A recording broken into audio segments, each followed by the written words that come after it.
What's shaking, my friends? Welcome back to my channel. My name is Shay, and today we're going to talk about all the books I read in the month of June. So I would say June was probably the most successful reading month I have had yet this year, which is amazing because it was my birthday month and I felt like I wasn't going to have that much time to read, but I did. Let's just go ahead and hop into it. I read a total of 10 books, which equaled out to 4,439 pages. As always in these wrap-ups, I'm going to go from my least favorite book to my most favorite book.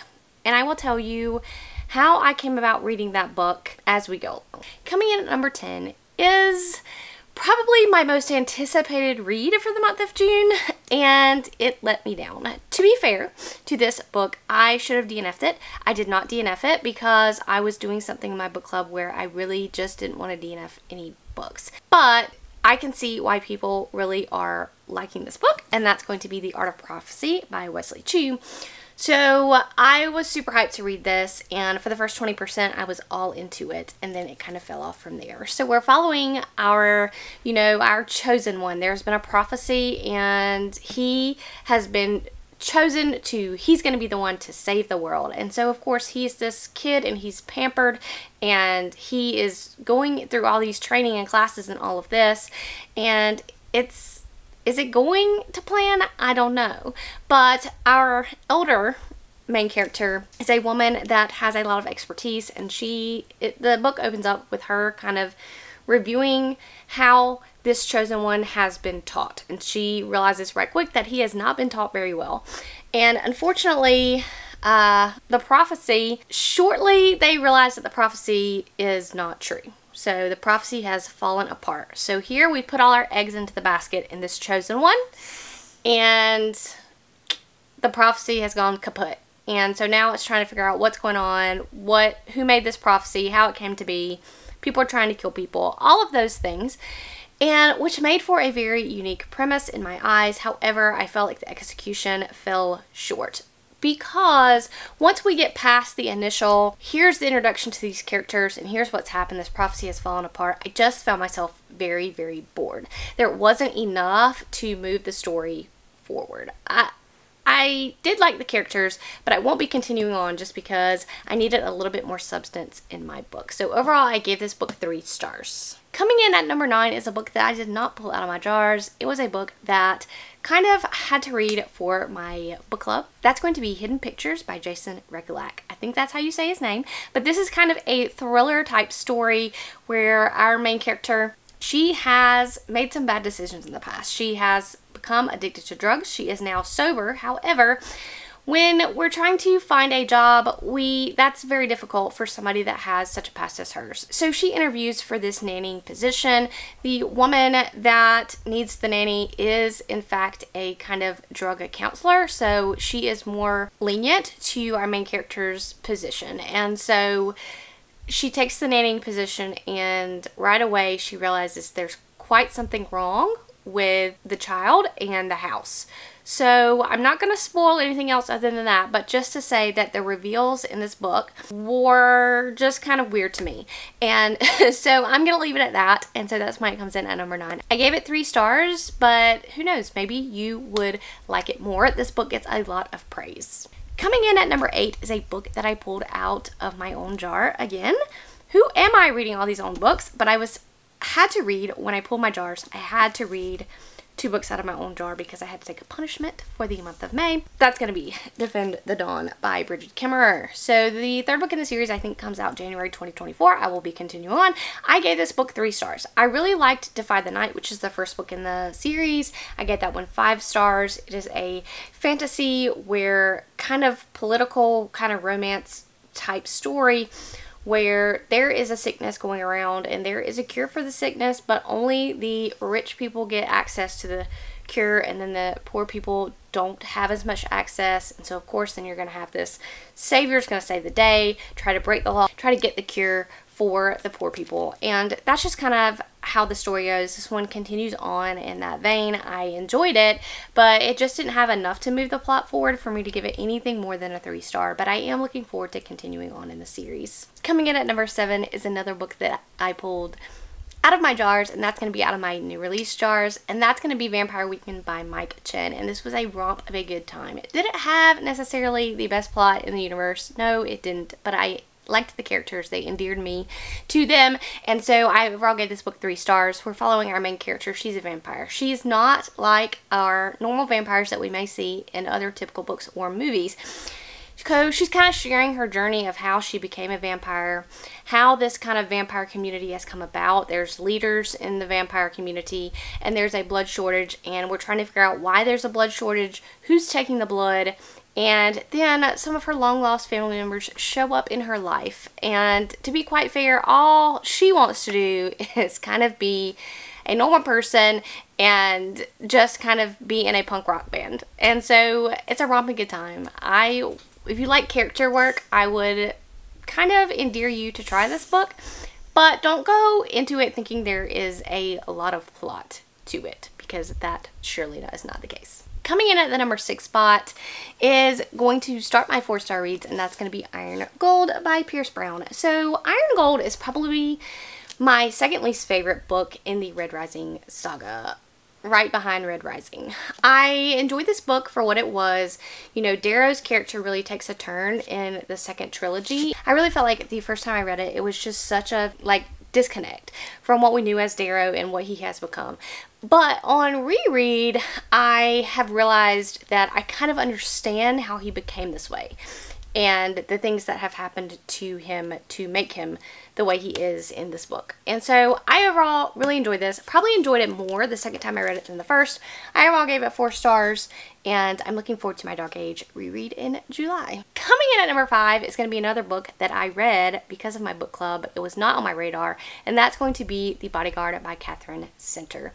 And this is my first Catherine Center novel, and it won't be my last. I really enjoyed this. This is a romance book that is following our main character.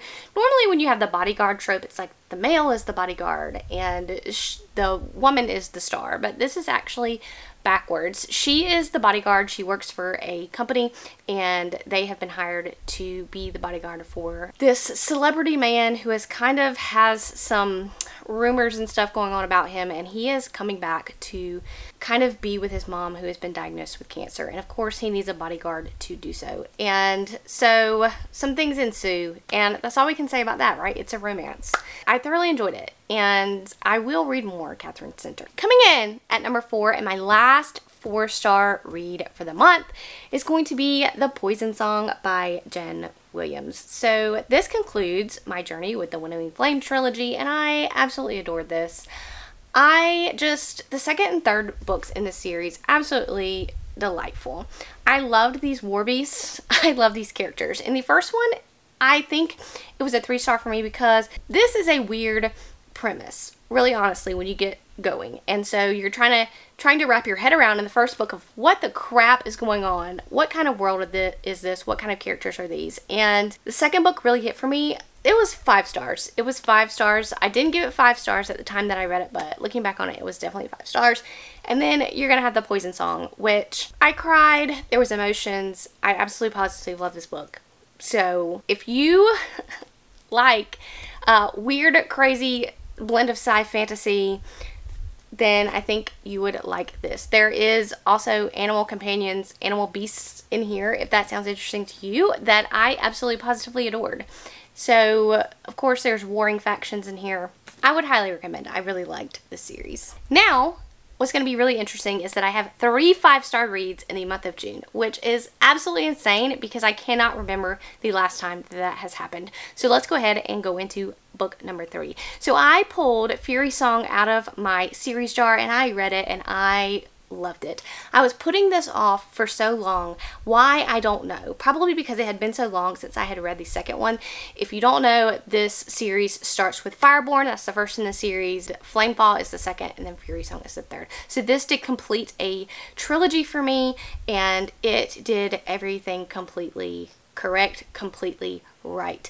I loved, it's a great YA political fantasy, and if you don't like YA fantasy, this is kind of upper YA. It's very political driven. It has dragons, cool dragons, And I absolutely positively love this. There is a revolution. There's all kinds of different things to love out of this YA series, and I loved the third book. I gave it 5 stars. I gave the second book 5 stars. I gave the first book 4 stars.